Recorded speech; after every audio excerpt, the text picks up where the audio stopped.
lived alone in a small apartment in the city center. Her days passed peacefully until she began to notice strange things.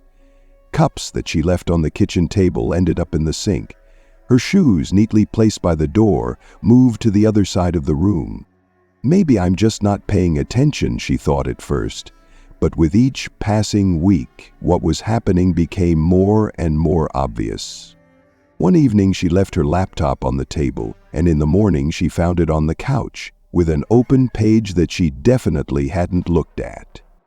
This is no longer a coincidence, she said to herself, feeling goosebumps running across her skin.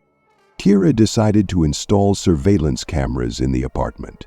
She connected them to her phone so that she could see what was happening at any time.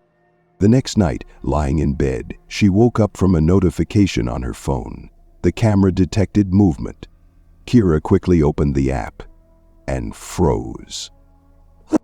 On the screen, a shadow appeared from the hallway. It was a person, but not her. The stranger slowly walked through her apartment, touching things, turning over books, looking into cabinets. Kira felt her breathing quicken. "Who is this? How did he get here?" she whispered, looking at the screen. But the creepiest part began when the figure seemed to sense her gaze through the camera. The stranger froze and then turned directly to the camera, as if looking into her eyes. After that night, Kira couldn't sleep well. Every night she watched the cameras, hoping to make sure everything was okay. But the stranger kept coming back. He would appear out of the darkness as if he knew she was watching. His movements were slow, almost graceful, but unnaturally precise.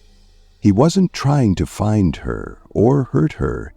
He just moved around the apartment as if it was his home. At first he would touch things, rearrange them, as if he was trying to say something. One day, he took her picture from the wall and looked at it for a long time. Kira barely kept from screaming watching this through the screen. The next night things got even weirder. She noticed that he was looking directly at the camera, but he didn't approach it. There was something deep in his gaze, as if he didn't just see her through the lens but felt her presence. Her personal spacecraft separated and she spent the night in front of the cameras suppressed, experiencing this transferent state.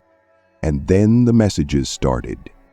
Kira didn't hear a single word, but it was as if the stranger could penetrate her thoughts.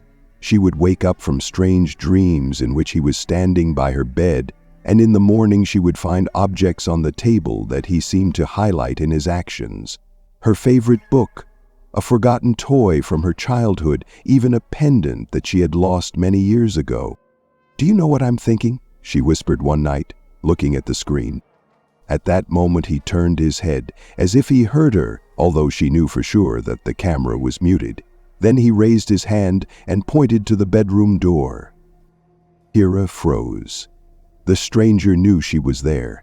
Her heart beat faster as he began to slowly move towards the door, not taking his eyes off the camera. He turned towards the door and moved toward the lobby. Kira felt her body freeze in fear as the stranger approached the bedroom door. He didn't knock or push it, he just stood there, as if he was waiting for something. The camera showed his head tilt slightly, the shadow of a smile appearing on his face. Then he slowly turned to the camera, as if he wanted her to understand. He could see her. He could feel her fear. The screen suddenly went into static. Kira rushed to her phone, but the picture disappeared, leaving only silence. She heard soft footsteps, footsteps that couldn't be her own. Kira huddled in the corner of the bedroom, clutching her phone to her chest, hoping that this was just a dream. But then the door slowly began to open, and they heard the thump as the door slammed shut. Forever. There was a stranger standing in the doorway. But now he seemed more than just a person. His features blurred, becoming strangely similar to her own. "Who are you? What do you want?" she screamed, but her voice was quiet, weaker than she expected. "I've always been here," he answered, and his voice sounded both inside the room and inside her head. Kira tried to run away, but her legs felt heavy as if they were tied to the floor.